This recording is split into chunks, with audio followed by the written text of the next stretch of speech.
ધીરજભાઈ એવું હતું, અમે જ્યારે પ્રાકૃતિક ખેતીની શરૂઆત કરીને ત્યારે લોકો અમારી હસી ઉડાવતા હતા. અમુક લોકો મને એવું કીધેલું કે તારા ફાધરે જમીન લીધી છે અને તું આવી રીતે ખેતી કરીશ ને તો તારી જમીન બધી તું વેચી નાખીશ. વાત ગુજરાતી પર આજે એક એવા યુવા ખેડૂતની વાત કરવી છે કે જેના એક વિચારે અનેક ખેડૂતોના જીવનની રાહ બદલી નાખી છે. એ યુવક કે જેણે શહેરની લક્ઝરી લાઈફને ઠુકરાવી અને ડુંગરા અને ગામડાની વચ્ચે પ્રકૃતિની વચ્ચે જીવનની નવી શરૂઆત કરી છે. એ એજ્યુકેટેડ યુવક કે જ્યારે પ્રાકૃતિક ખેતીની શરૂઆત કરી ત્યારે લોકો તેની હસી ઉડાવતા હતા, પરંતુ આજે એવો સમય આવ્યો કે કેટલાય ખેડૂતો એમની સલાહ લેવા અને એમનું માર્ગદર્શન લેવા માટે આવે છે. એ યુવક કે જેણે પોતાની 125 વીઘામાં પથરાયેલી વાડીના દરવાજા ખેડૂતો માટે ખુલ્લા મૂકી દીધા છે અને મદદ માટે અડધી રાતનો હોકારો છે. આપણે વાત કરી રહ્યા છીએ ગોહિલવાડની ધરતી પરથી આવતા બ્રિજરાજસિંહ ગોહિલની. તો આવો તેમને મળીએ અને વાત કરીએ વાત ગુજરાતી પર.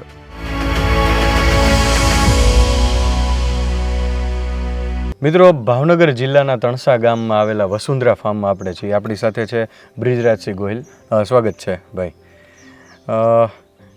તમારો એક વિચાર, ક્રાંતિકારી વિચાર કે એક સરસ મજાનું એજ્યુકેશન, એક સારી ઓપોર્ચ્યુનિટી, આ બધું છોડી અને જમીન સાથે જોડાવાનું અને ઓર્ગેનિક જે ફાર્મિંગ તમે કરી રહ્યા છો, આની શરૂઆત કઈ રીતે થઈ? ધીરજભાઈ, જોવા જઈએ તો હું જ્યારે ભણતો હતો ત્યારે હું BCA કરેલું છે.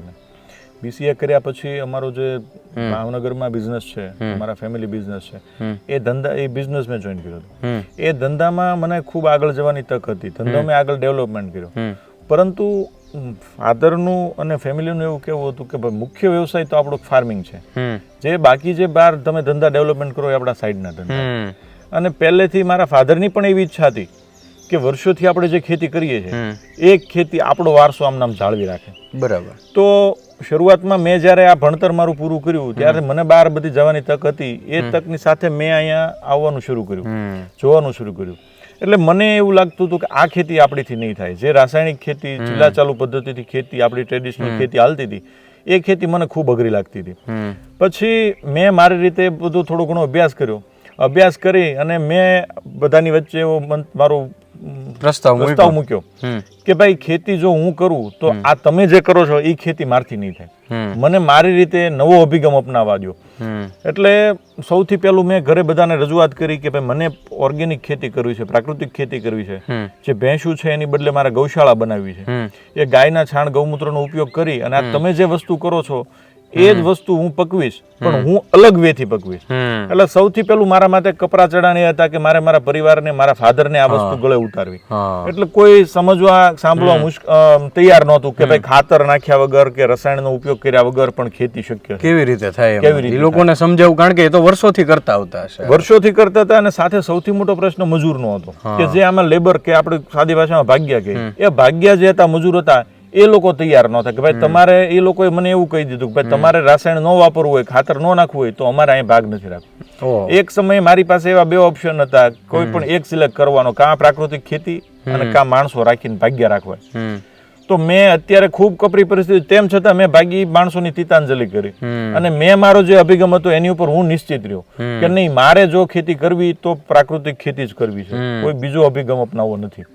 એટલે એ અભિગમ અપનાવ્યા બાદ પછી આગળના દિવસોમાં એ માણસોને પણ સમજાણું, ગળું ઉતર્યું. હવે એ લોકોને સમજાઈ ગયું, કે આ વાત સાચી છે. એટલે મેં જયારે શરૂઆત કરી ત્યારે મારા માટે ખૂબ કપરા દિવસો હતા. મને પણ ઘણી વખત એવું થતું હતું કે હું આ બધાની અગેન્સ્ટ જઈને આ વસ્તુ કરું તો છું, પણ જો હું આમાં નાસીપાસ થાઈશ તો મારી ઉપર બહુ બાસલા ધોવા છે. ઘણા લોકોએ તો મને એવું કીધેલું કે તારા ફાધરે જમીન લીધી છે અને તું આવું કરીને તારા ફાધરે લીધેલી જમીન તું વેચી નાખી. આ શબ્દો સાંભળવા, એટલે એ જે શબ્દો મેં જયારે સાંભળ્યા ત્યારે મને ઘડીક ખૂબ દુઃખ લાગ્યું. મને એવું થયું કે ભાઈ આ લોકોને મોઢે જવાબ દઉં, પણ પછી વિચારીને મને થયું આ લોકોને મારે મોઢેથી નથી જવાબ આપવો, પણ મારે કામ કરી આને રિઝલ્ટ બતાવવું છે અને ત્યારે મારું કામ છે ને એ લોકોને જવાબ આપશે. એટલે આજે એ જે લોકો મારી ટીકા કરતા હતા, ટિપ્પણી કરતા હતા, એવા લોકો આજે મારા ફાર્મ ઉપર આવે છે, વિઝિટ કરે છે, બીજાને હવે ભલામણ કરે છે. ના ના, આ ઈ જ લોકો માર્ગદર્શન લેવા એ લોકો માર્ગદર્શન લેવા આવે છે અને હવે એ મને શાબાશી આપે છે કે ના ના તે બરોબર કર્યું. એટલે શરૂઆતના દિવસોમાં ખૂબ કપરા ચરણા આવ્યા હતા, નવો અભિગમ હતો, નવો કન્સેપ્ટ હતો, ખેતીમાં માણસોમાં બધાને અનુકૂળ હતું અને પછી આ વસ્તુ અપનાવવી. એટલે શરૂઆત ધીમે ધીમે કરી અને આજે એક પ્રાકૃતિક ખેતીને 4-5 વર્ષ જેવો સમય થઈ ગયો. આજે અમને એના ખૂબ સારા પરિણામ મળ્યા છે. શરૂઆતના દિવસોમાં મેં મુખ્ય કેવું છે કે જે કુપોષણનો શિકારવાળું બાળક હોય એને રોગ ફટાફટ લાગે, એમ જમીનને રાસાયણ કેમિકલ અડાડીને હાવ કુપોષિત કરી દીધી. એ કુપોષિત જમીનમાં રોગ જીવાણુ કીટક આવતું હતું. તો એ જમીનને સૌથી પહેલું અમે ગૌશાળા બનાવી એનો મુખ્ય ગાયનું જે અમારું દૂધ છે એ અમારી બાય પ્રોડક્ટ અને ગાયનું છાણ, ગૌમૂત્ર અને ગાયના દૂધમાંથી બનાવેલી છાશ એને અમે મુખ્ય પ્રોડક્ટ બનાવી અને સંપૂર્ણ ખેતીમાં ચોમાસામાં શિયાળામાં જેટલું પણ ક્રોપ હોય એમાં પિયત સાથે ડ્રેન્ચિંગ, ચોમાસામાં સ્પ્રે, ગાયના છાણમાંથી જીવામૃત બનાવીએ છીએ. પર્વતોમાં રહેલી વનસ્પતિનો ઉપયોગ કરી એમાંથી 10 પર્ણી અર્ક, નિમાસ્ત્ર, બ્રહ્માસ્ત્ર એવી બધી કડવી દવા બનાવીએ છીએ. ગાયનો છાશનો અમે ફંગીસાઇડ તરીકે ઉપયોગ કરીએ છીએ. આ બધી વસ્તુનો ઉપયોગ કરી ધીમે આજે અમને એટલા સારા પરિણામ મળ્યા છે કે જે રાસાયણિક ખેતીમાં વર્ષોથી જે અમારા પરિવાર કે અમારા પૂર્વજો કરતા હતા એની કરતા ખૂબ સારા પરિણામ મળ્યા છે. પછી જે તમે અત્યારે જોઈ અમારી નર્સરી, અમે અત્યારે 2020માં અમે નર્સરીની શરૂઆત કરી હતી. તો સૌથી અગત્યની વસ્તુ કે અત્યારે તમે એવું પૂછ્યું કે ભાઈ 44 ડિગ્રીમાં પણ તમારે ત્યાં નર્સરીના પ્લાન્ટ એકદમ હેલ્ધી છે. એ જ કારણ કે અત્યારે ગરમી જેટલી છે, ઉનાળો એટલો છે કે આ બધી વસ્તુ બળી જાય કે એવી મોટી સંભાવના. જો નર્સરીમાં જે છોડ છે ને, છોડની માવજત એટલે એક નાના બાળકની માવજત સમજવાની. તમે આપણે ઘરમાં નાનું બાળક હોય એની કઈ રીતે માવજત કરો એ રીતે છોડની હવે આ 44 ડિગ્રીમાં ખુલ્લા આકાશ નીચે તાપ સહન કરી અને તેમ છતાં અમારા પ્લાન્ટ છે એ આવા તંદુરસ્ત, આવા હેલ્ધી છે. એનું બીજું કોઈ કારણ નહીં, પરંતુ અમે જ્યારે નર્સરી બનાવવાનું શરૂઆત કરી, આ અભિગમ અપનાવ્યો ત્યારે એક જ વસ્તુનું ધ્યાન રાખ્યું હતું કે ભાઈ આપણે ક્વોલિટીમાં કોઈ પણ પ્રકારની બાંધછોડ કરવાની નથી. લોકો અત્યારે બહુ માસ પ્રમાણમાં પ્લાન્ટ બનાવે છે. પૈસાની હરણફાળ માટે લોકો 1 લાખ, 2 લાખ, 5 લાખ સુધી રોપા બનાવે છે. મેન્યુફેક્ચરિંગ યુનિટ કર્યા છે. એ મેન્યુફેક્ચર ગ્રાહકોને વેચે છે, પરંતુ એ વેચતી વખતે ખાલી એટલું જ વિચારે છે કે મને જ પૈસા મળી ગયા, ગ્રાહકનું જે થવું થાય. અને એના પરિણામ પાછું 4-5 વર્ષ પછી મળવાનું. એના પરિણામ 4 વર્ષ પછી એટલા ખરાબ પરિણામ મળ્યા છે કે બાપુ અમારી પાસે ઘણા લોકો આવે છે અને અમને કહે છે કે મેં આજથી 5 વર્ષ પહેલા બગીચો કર્યો હતો, અત્યારે કેરી આવવાની શરૂઆત થઈ, અલગ અલગ 5 વકલની કેરી આવે છે, માર્કેટમાં વેચવા જઈએ તો વેચાતી નથી. એક જ બગીચામાં એક બગીચામાં અલગ અલગ વેરાયટી આવે છે. કેસર કઈને આપ્યા હોય ને એમાં બીજી કેરી આવે છે. ઓહો. એટલે આજે ગ્રાહકોને છેતરવાનો જે ધંધો છે એનાથી પર થઈ અને એક જ કન્સેપ્ટ રાખ્યો કે ભાઈ ક્વોલિટી કામ કરવું છે. જેટલું પણ થાય, જેવું થાય, ક્વોલિટી કરવું છે. બાકી જ્યાં ન પહોંચાય ત્યાંથી છોડી દેવું છે, પણ ગ્રાહકને છેતરવો નથી. અમે જે અત્યારે નર્સરી બનાવી છે એમાં સૌથી મુખ્ય વસ્તુ સીડ, બિયારણ પસંદ. તમે કોઈ પણ બગીચો બનાવતા હોય તો એમાં એક વખત રોપણી કર્યા બાદ તમારે ખાલી એમાં લણણી જ કરવાની હોય છે. તો તમે એક વખત વાવી દેશો તો 5 વર્ષ પછી તમને ખબર પડવાની કે આમાં શું આવ્યું. એટલે પછી ખેડૂત પસ્તાવો થાય. એની કરતા શરૂઆતથી જ કઈ રીતે તમે ખેડૂતને સારું આપી શકો. એટલે અમે નર્સરીમાં સૌથી પહેલા દેશી કેરીના ગોટલા કે દેશી કેરી પસંદ કરીએ છીએ, એને બિયારણ તરીકે અમે રોપણી કરીએ. અને એ તમારા જ આટલા આ જે વિશાળ ફાર્મમાં આપણે અમારા ફાર્મમાં અત્યારે દેશી કેરીના ઝાડ છે, એમાંથી અમે દેશી કેરી કલેક્ટ કરીએ છીએ, એનો ઓર નાખી અહીંયા અમે પકવી દઈએ છીએ. પછી અમારા વાડીનો જ સ્ટાફ છે કે એને અમે કેરી મફતમાં ખાવા આપી દઈએ કે બેહો કેરી ખાઓ પણ ગોટલા પાછા મને વીણીને આપો અહીંયા. એ રીતે અમે ટોટલ અને જે ખવાય એટલી ખાઈએ છીએ, બાકી ટ્રેક્ટરમાં ભરી અને મેન્યુઅલી માણસો રાખી બધી કેરીને પકવી અને પેચી નાખીએ છીએ, એના બીજ સીડ બહાર કાઢીએ છીએ, ગોટલી. એ ગોટલીને અમે ગાયની છાશ અને ગૌમૂત્રમાં પલાળી દઈએ છીએ, એટલે જેથી કરી એમાં કોઈ ફૂગ, બેક્ટેરિયા હોય એનો નાશ પામે. એને છાંયા સૂકવી અને એ ગોટલીને અમે થેલીની અંદર રોપણી કરવામાં આવે છે આ જૂન મહિનામાં. એ જૂન મહિનામાં રોપણી કરેલ દેશી કેરીનો ગોટલામાંથી કૂંપળ બહાર નીકળે છે 10 થી 15 દિવસે. એ રોપ 3 મહિનાનો થાય એટલે એની ઉપર નીચે બેગથી માત્ર 6 ઇંચથી લઈને 12 ઇંચ સુધીના ગેપમાં અમે અમારા પ્લાન્ટ, અમારો જે બગીચો છે, અમારી પાસે અહીંયા 2500 ઝાડ છે. 2500 ઝાડ કેસર આંબાના. એમાંથી જે ઉત્તમ પ્રકારના ઝાડ છે જે અમને દર વર્ષે કેરી આપે છે, સારી કેરી આપે છે, ફ્રૂટ સાઈઝ સારી છે, એના અમે મધર પ્લાન્ટ લઈએ છીએ. એટલે સીડ પછી બીજો ઓપ્શન મધર પ્લાન્ટ, એ પણ અમે અમારા પોતાના યુઝ કરીએ છીએ. ઓકે, બહાર અમારે કોઈ લેવા જવા પણ નથી. એ મધર પ્લાન્ટ નો યુઝ કરી અને એને 2 થી 6 ઇંચ કે 12 ઇંચની વચ્ચે જ્યાં અનુકૂળ હોય ત્યાં અમે એને ચેકો મારી અને ત્યાંનું ઓપરેશન કરી ત્યાં અમે એનું ગ્રાફ્ટિંગ કરીએ છીએ. ઓકે, એટલે નીચેથી એટલા માટે ગ્રાફ્ટિંગ કરીએ છીએ કે ખેડૂત લક્ષી કલમ, જે ખેડૂતને રોપણી, આ જે વર્ષોથી ખેતી કરે છે ને એ લોકોને પણ આ માહિતી નથી. અચ્છા, તો જે નવા ખેડૂત આવવાના છે એને તો આ માહિતી હોવાની જ નથી. સ્વાભાવિક છે. હું મારી જમીન લઈને આવું વિચારતો હોઉં કે મારે આંબા વાવવા છે, તો હું મારું પરિવાર ખેતી સાથે ન સંકળાયેલું હોય તો મને ખબર જ નથી હોતી. આમાં લોકો માત્ર હાઈટ વાળા છોડ થી મોહાઈ જાય છે અને ઈ મોહ એને આગળ જતા ખૂબ પસ્તાવ કરાવે. અચ્છા, એટલે આઈડિયલ જે આદર્શ સાઈઝ હોવી જોઈએ, આદર્શ વસ્તુ છે કે 2 થી 6 ઇંચ થી 12 ઇંચ સુધીમાં જ એનો કલમ બંધાવી જોઈએ, ગ્રાફ્ટિંગ થવું જોઈએ. એટલે પહેલું સીડ પસંદગી, બીજું ગ્રાફ્ટિંગ, ઈ પણ અમે ખૂબ કાળજી વાળું કામ કરીએ છીએ. એ ગ્રાફ્ટિંગ થયા બાદ ઉપર મધર પ્લાન્ટ્સ બધા અમારા છે. પછી એની આગળની જે માવજત છે એ અમે ટોટલ સંપૂર્ણ રીતે એમાં જીવામૃત, ગાયની છાશ, આ બધું છાણિયું ખાતર, વર્મી કમ્પોસ્ટ, આ બધું એમાં નાખીએ છીએ. ઓકે, બીજું ડ્રીપ ઇરિગેશન થી પાણી આપીએ છીએ.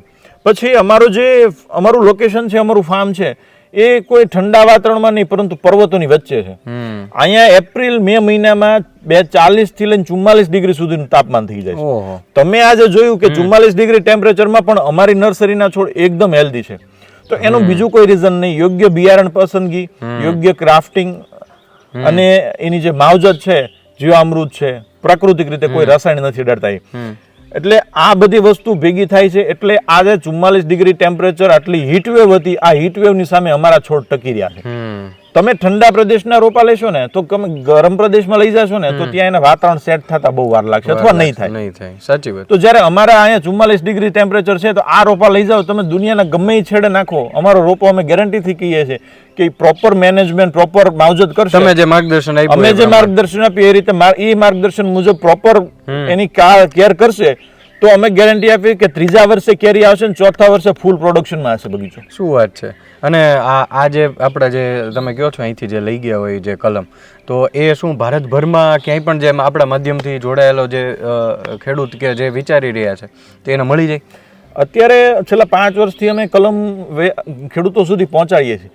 એમાં માત્ર ગુજરાત નહીં પણ આજુબાજુના બધા જ રાજ્યો, આંધ્રપ્રદેશ, મહારાષ્ટ્ર, રાજસ્થાન, મધ્યપ્રદેશ, આવા પાડોશી રાજ્યોમાં તો અમારી કલમ પહોંચી જ ગઈ છે. પરંતુ અત્યારે છેલ્લા 2 વર્ષથી આખા ભારતના ખેડૂતો અમારી સાથે જોડાય છે અને અમારી પાસેથી ફોન ઉપર કે અમારા સોશિયલ મીડિયા માધ્યમથી માહિતી લે છે. અને ઘણી વખત અમુક લોકો આખા ભારતમાં કલમ ગમે ત્યાં અમારી પાસેથી મગાવે છે. અચ્છા, એટલે અમે આખા ભારતમાં અમારી કલમ દુનિયાના ભારતના કોઈ પણ છેડે તમે નાખી દો, એને પ્રોપર મેનેજમેન્ટથી માવજત કરશો તો કલમ થશે ને થશે. કારણ કે હેતુ તમારો મેન્યુફેક્ચરિંગ નો નથી, તમારો કમાવાનો હેતુ નથી એની અંદર. આમાં અમે જે અત્યારે કરીએ છીએ આમાં બાગાયત છે અમારી પાસે 3000-2500 ઝાડ. તો ઈ ઓલરેડી અમારું જેટલી જરૂરિયાત છે એટલા પૈસા તમને આપી જ દેશે. 2500 ઝાડ છે ઓલરેડી ને આટલું 125 વીઘાની અંદર ફેલાય. 125 વીઘાની વાડીમાં બીજા 40 વીઘા છે એ ખુલ્લી જમીન છે. એમાં અમે મગફળી કરીએ છીએ, બાજરો કરીએ છીએ, ઘઉં કરીએ છીએ, ટમેટા કરીએ, ચણા કરીએ, સરગવો કરીએ, આવી ખેતી કરીએ. એટલે આર્થિક ઉપાર્જન તો માણસની એક મર્યાદા હોય છે. આર્થિક ઉપાર્જન પછીનો જે હેતુ છે એ એક સમાજ કલ્યાણનો હોય છે.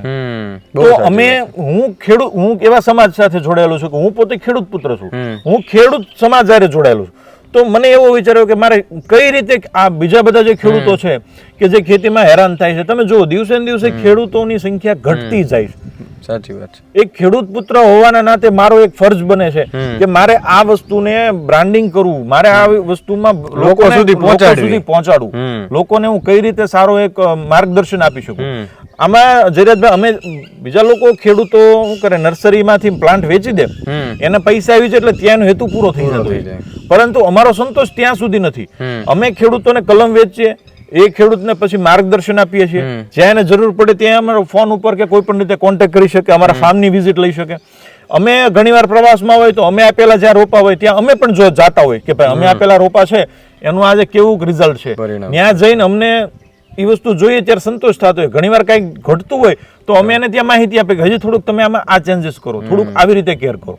પછી એ જ્યારે અમે રોપ્યા આપેલા 3જા વર્ષે કે 4થા વર્ષે જ્યારે એને ફ્રૂટ આવે, કેરી આવે, અને એ ખેડૂતનો ફોન અમને સામેથી આવે કે બાપુ તમારે ત્યાં નર્સરીમાંથી લીધેલા રોપાને અમને સારામાં સારું ફળ આવે છે અને અમને સંતોષ છે. એ જયરાજભાઈ જે આત્મસંતોષ છે ને એ અમારી સાચી કમાણી છે. વાહ, ખરેખર અદ્ભુત વાત કીધી. મિત્રો, તમારે પણ બ્રિજરાજસિંહની સાથે વાત કરવી હોય, એમનું કન્સલ્ટેશન જોઈએ, તમે આ રીતના રોપાની રિક્વાયરમેન્ટ હોય તો સ્ક્રીન ઉપર નંબર આવી રહ્યો છે, એમાં તમે કોલ કરીને એમનો સંપર્ક કરી શકો છો. અને બાકીની તમામ ડિટેલ તમને ડિસ્ક્રિપ્શનમાં મળી જશે, એમના સોશિયલ મીડિયા પેજીસની લિંક પણ મળી જશે, તો એમનો સંપર્ક કરી શકો છો. મિત્રો, આ વિષય મારો નથી, પણ એમની સાથે ચર્ચા કરી અને ઘણું બધું જાણવા મળ્યું કે કદાચ હું મારું ફાર્મ પોતાનું ચાલુ કરતો તો મને ન ખબર હોય, તમે કીધું એમ કે હાઇટવાળો છોડ જોઈ અને વાવી દેવાનો, અને 5 વર્ષ પછી જે રોડ ઉપરથી ગમે ત્યાંથી લીધેલું હોય. બીજું એક વસ્તુ એ પૂછવા માંગીશ કે જે કોઈ નવું આવું શરૂઆત કરવા જઈ રહ્યું છે એમણે શું કાળજી રાખવી જોઈએ ખાસ તો? અને બીજું કે કોઈ પણ જગ્યાએ આપણો જે કલમ છે અત્યારે 44 ડિગ્રીમાં અહીંયા થઈ ગયું, તો આ કોઈ પણ સ્થળ ઉપર આને પ્લાન્ટેશન થઈ શકે? જો આંબાની ખેતી કરવી હોય તો ખાલી એક જ વસ્તુ ધ્યાનમાં રાખવાની છે કે જે જમીનમાં તમારે આંબાની રોપણી કરવી છે એ જમીન પૂરતી નિતાર શક્તિ વાળી હોવી જોઈએ. અતિ વરસાદ થાય, અતિવૃષ્ટિ થાય તો જમીનમાં પાણી ભરાઈ રહેવું, ચીકાશ રહેવી, કે જમીન છે પાણી છોડતી ન હોય, તો એવી જમીનમાં એક આંબાની ખેતી થોડીક અઘરી છે. બાકી ટાસ વાળી કે જે જમીન હાવ હળવી જમીન આપણે કહીએ, પર્વતોની જમીન કહીએ, પથરાળ જમીન કહીએ કે જેમાં બીજા ક્રોપ ન થતા હોય, એ જમીનમાં પણ તમે આંબો ઘા કરીને નાખી દો, આંબો ચોંટી જશે એની અમે ગેરંટી આપીએ છીએ. શું વાત છે! તો મિત્રો, આ રીતે એ ગેરંટી આપી રહ્યા છે ભાઈ, તો તમે પણ એમનો સંપર્ક કરી શકો છો અને આ માર્ગદર્શન લઈ શકો છો. અત્યારે આપણે વસુંધરા ફાર્મની અંદર છીએ, બ્રિજરાજ છે આપણી સાથે છે. બાપુ, અત્યારે આપણે તમારા ફાર્મની વિઝિટ કરી રહ્યા છીએ. એવું શું છે કે કેસર કેરી તો ગીરની વખણાય છે, પણ એવું શું છે કે ગીરના લોકો પણ, ગીરમાં જેના આંબાના બગીચા છે એ લોકો પણ તમારી નર્સરીમાં આવી અને આ જે કલમ છે કેસર કેરીની એ લઈ જાય છે, કેસર આંબાની કલમ તમારે અહીંથી લેવા આવે છે. શું વિશેષતા છે આપણા ફાર્મની? જો એના માટે કોઈ નવીન કે કોઈ ચમત્કાર નથી, પરંતુ જે છે એ અમારી છેલ્લા 5 વર્ષની જે મહેનત છે, અને એ મહેનત આજે અમારા બગીચામાં દેખાય છે. અમે 2019થી આંબા વાવવાનું, 2016થી આંબા વાવવાનું શરૂ કર્યું હતું. અમારી પાસે અલગ અલગ ડિસ્ટન્સના, હાઈ ડેન્સિટીના, એ રીતે 4-5 ઓરચાડ અલગ અલગ છે. ટોટલ મારા બગીચામાં, મારા ફાર્મમાં 2,500 જેટલા આંબા છે. ઓહો! અને બધા ખૂબ સારી ગુણવત્તાના છે. તો અમે આમાંથી સારી ગુણવત્તાના આંબા હતા એને સિલેક્શન કરી અને એવો કન્સેપ્ટ કે આપણી ખેતી તો સારી થઈ ગઈ, પરંતુ બીજા ખેડૂતોને આપણે કઈ રીતે આમાં મદદ કરી શકીએ. એટલે અમે નર્સરી બનાવવાનો અભિગમ ત્યારથી અમને વિચાર આવ્યો. અમે જે નર્સરીમાં ખાસ પાયાની વસ્તુ કે નીચે દેશી ગોટલા, દેશી કેરીના ગોટલા, તો અમે જેટલા પણ રોપા બનાવીએ છીએ એમાં દેશી કેરીના ગોટલા વાપરીએ છીએ.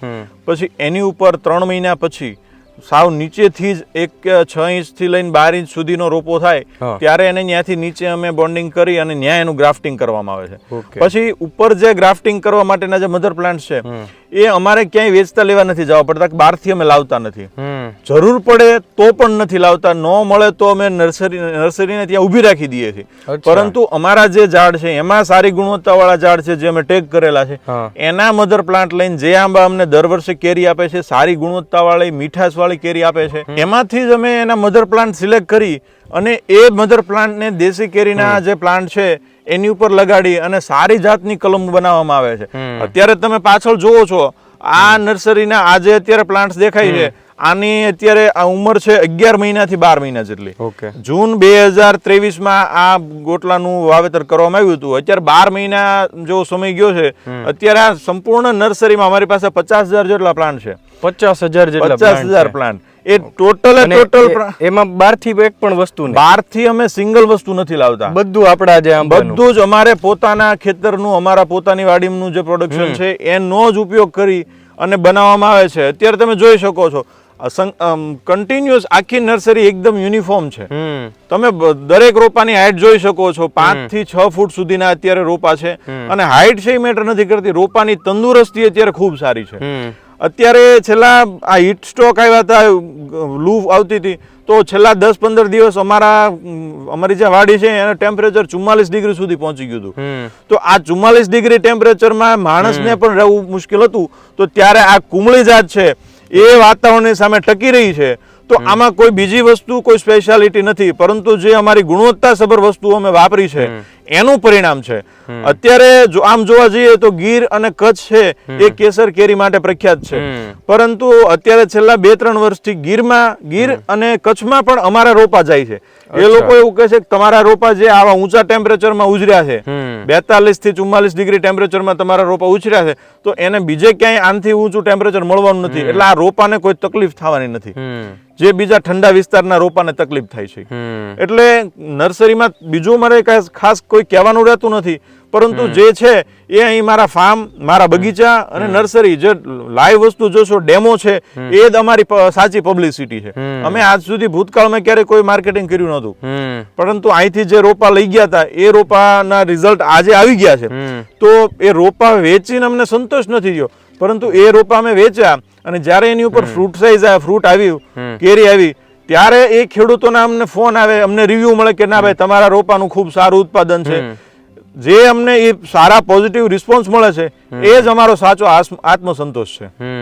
અને એટલે જ આ વિડીયોનો પણ ઉદ્દેશ્ય એ છે કે યોગ્ય લોકો સુધી જે રીતે વસુંધરા ફાર્મની અંદર બ્રિજરાજસિંહ અને એમનું ફેમિલી જે ઓર્ગેનિક રીતે આ બધી વસ્તુ, ગાય આધારિત બધી વસ્તુ ખેતી કરે છે, કોઈ પણ અમારા માધ્યમથી કોઈ જોતું હોય અને એને પણ આ પ્રકારની ક્વોલિટીવાળી વસ્તુ, પોતાનો આંબો બાગ બનાવવો છે, કેસર કેરીનો આંબો લગાડવો છે ઘરની અંદર પણ ઇવન, તો એ લોકો પણ તમારો સંપર્ક કરી શકે છે. અને આખા આઈ થિંક આ ગુજરાતભરમાં કે બહાર આખા ભારતમાં જ્યાં પણ આપણા મિત્રો જોવે છે ત્યાં સુધી પહોંચી જાય આ વસ્તુ. આ આખા ભારતમાં જ્યાં પણ કયો ત્યાં અમે આખા ભારતમાં અમે સપ્લાય કરીએ છીએ. ઓકે. અને મિત્રો તમે પણ અહીંયા ક્યારેય પણ પસાર થતા હો ને એમને મળવું હોય તો સ્ક્રીન ઉપર એમનો નંબર આવી રહ્યો છે. અમારું ફાર્મ છે એ ભાવનગર થી તળાજા હાઈવે ઉપર તણસા ગામ, અમારું ગામ તણસા, ભાવનગર જિલ્લો, ઘોઘા તાલુકાનું તણસા ગામ. Vasundhara organic farm and nursery નામથી અમારું ફાર્મ છે અને ભાવનગર તળાજા નેશનલ હાઈવે ઉપર અમારું ફાર્મ આવેલું છે.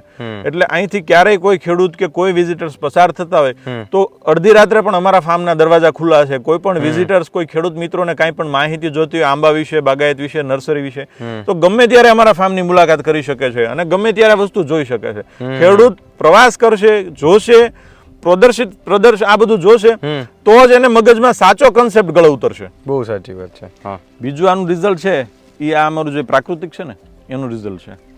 અમારી જમીન છે ને એની ઇમ્યુનિટી પાવર, અને એની ઇમ્યુનિટી ડેવલપ થઈ એટલે ઓલું કેમ કુપોષણ વાળું બાળક હોય એને રોગ પહેલા ચોંટવાનો છે, એમ આ જમીન છે, જમીન સુધરી ગઈ એટલે રોગ આવવાનો જ નથી.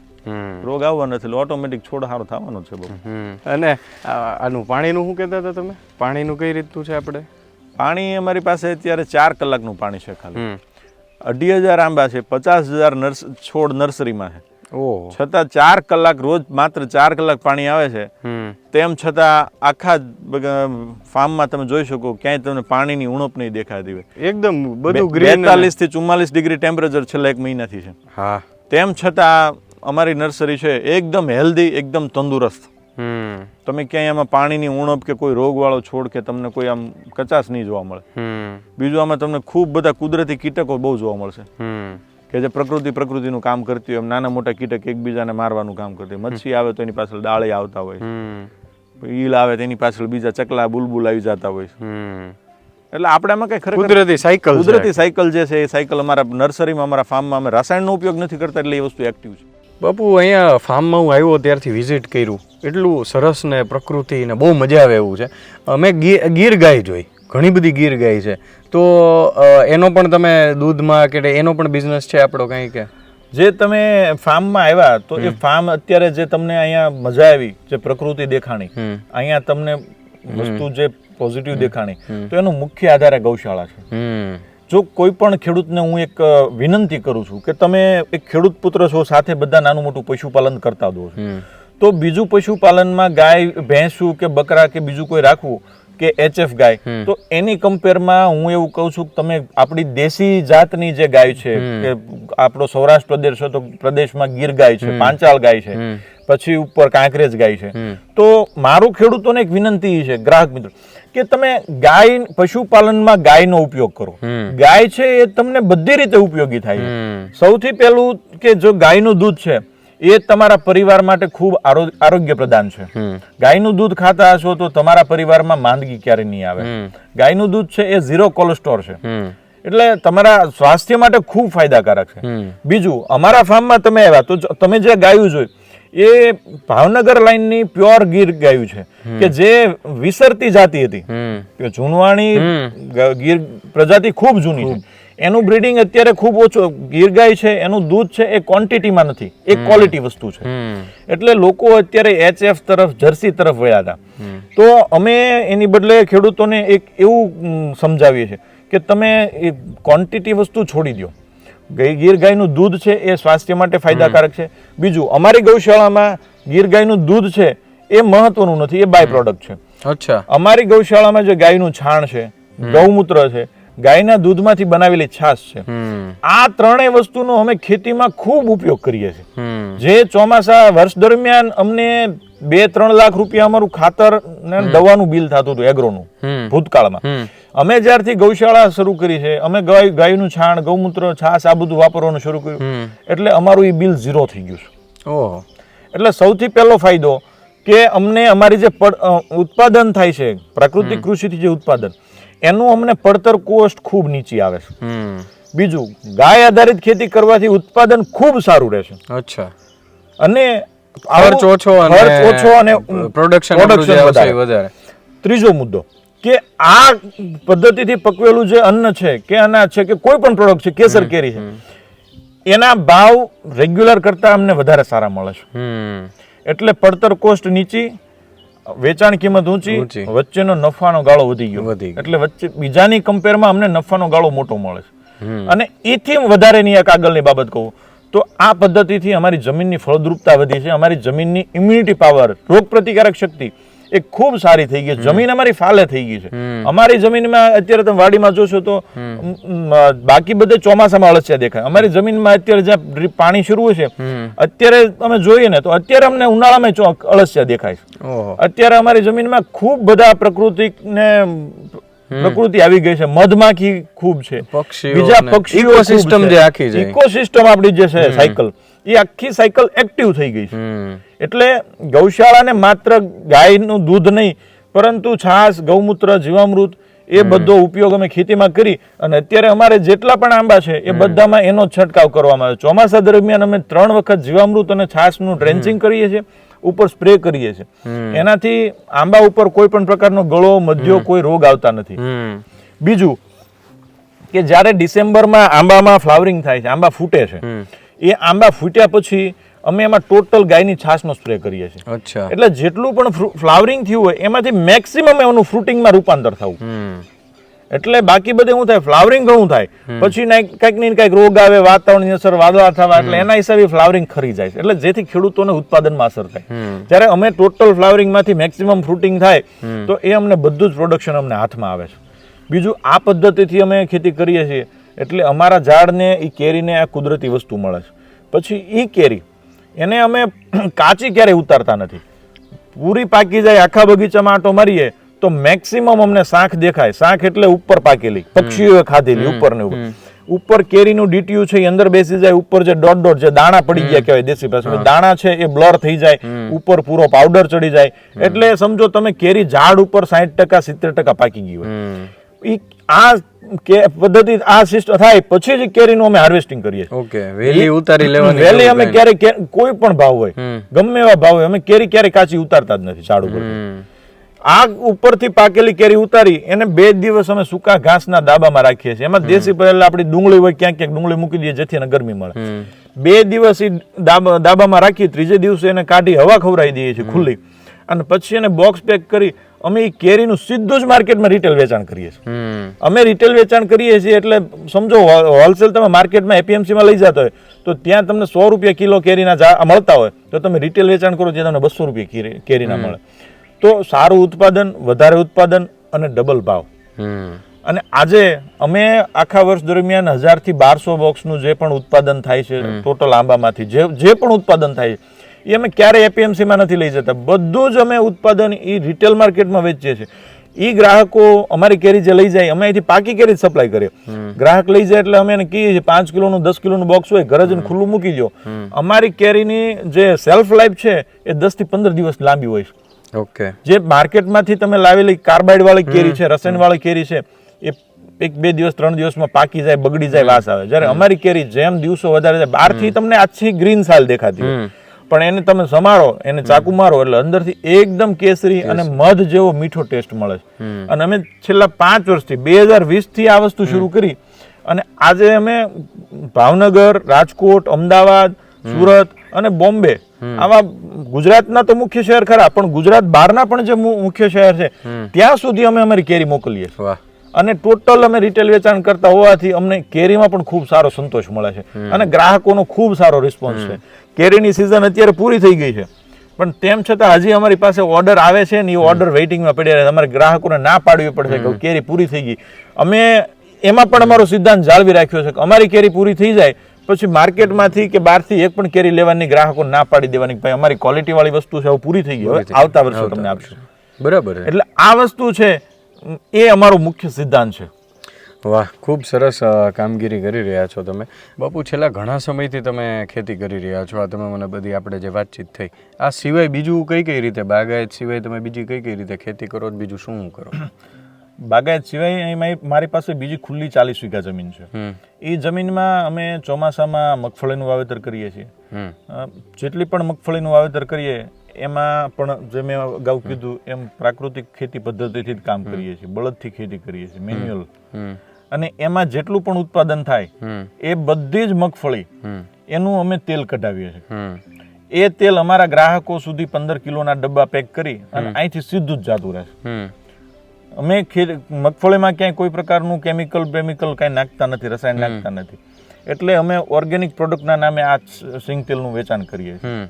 બીજું, સિંગ મગફળીમાંથી તેલ કાઢ્યા બાદ એની બાય પ્રોડક્ટ ખોળ, તો એ જેટલો પણ ખોળ નીકળે એ બધો જ ખોળ અમારી ગૌશાળામાં અમારી ગાયના ખોરાક માટે ઉપયોગમાં લેવાય છે.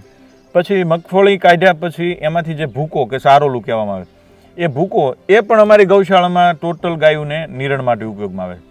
એટલે અમે જે પણ કામ કરીએ છીએ એનું વેલ્યુ એડિશન કઈ રીતે થાય, એમાંથી નાનામાં નાની વસ્તુ અમને કઈ રીતે ઉપયોગમાં થાય, એનો સૂકો કચરો પણ અમે ક્યાંય ફેલ જવા દેતા નથી. એ રીતે બધી જ વાડીની વસ્તુ વાડીમાં, જમીનની વસ્તુ જમીનમાં, એ કન્સેપ્ટ રાખી અને ખેતી કરીએ છીએ. અને તમને મેં જાણ્યું કે આ જે રીતે પ્રાકૃતિક ખેતી કરો છો એના માટે રાજ્યપાલ શ્રી દ્વારા પણ આપને સન્માનિત કરવામાં આવ્યા છે. 2022 અને 2023માં એક વખત જુનાગઢ કૃષિ યુનિવર્સિટી ખાતે પણ મારી જેવા ઘણા બધા ખેડૂતો જે પ્રાકૃતિક અભિગમ અપનાવી અને ખેતી કરે છે અને એમાં ભાવનગર જિલ્લામાંથી મારું નામ નોમિનેટ થયું હતું. તો જુનાગઢ કૃષિ યુનિવર્સિટીમાં તેમજ એક વખત ભાવનગર જ્યારે રાજ્યપાલ આવ્યા હતા અને મારી જેવા જે પ્રાકૃતિક ખેડૂતો હતા એનું સન્માન સમારોહ રાખ્યો હતો. તો એમ 2 વખત આપણા આચાર્ય દેવવ્રતજી છે કે જે પ્રાકૃતિક કૃષિનો અભિગમ અને ખેડૂતો પાછળ ખૂબ મહેનત કરી રહ્યા છે, ખેડૂતોને ખૂબ પ્રોત્સાહિત કરી રહ્યા છે, એ રાજ્યપાલના હસ્તે મારું 2 વખત સન્માન થયેલું છે. અને રાજ્યપાલે અમને એવો પણ આશા વ્યક્ત કરેલી છે કે પણ અમે ભવિષ્યમાં તમારા ફાર્મ પર પણ વિઝિટમાં આવશું. વાહ. તો મિત્રો, આ હતા બ્રિજરાજસિંહ ગોહિલ આપણી સાથે. તમારે પણ આવો કોઈ પ્રશ્ન છે, તમારે પણ તમારો આંબાઓની વાડી બનાવી છે, તમારે પણ એ કલમની જરૂર છે, તમારે કોઈ માર્ગદર્શનની જરૂર છે, એમણે કીધું એમ કે અડધી રાતે તમે એમને એમના ફાર્મ ઉપર આવી શકો છો, અહીંથી ક્યારેય પસાર થતા હોય તો પણ વિઝિટ કરી શકો છો. અને કંઈક આવું કાર્ય કરતા હોય, પ્રાકૃતિક ખેતી તરફ વળતા હોય તો એમના માટે સતત તેઓ મદદરૂપ થઈ રહ્યા છે, અનેક યુવાનોને પ્રેરણા પણ આપી રહ્યા છે. તો આવી જ કંઈક વાતો કરતા રહીશું. ફરી મળીશું વાત ગુજરાતી પર.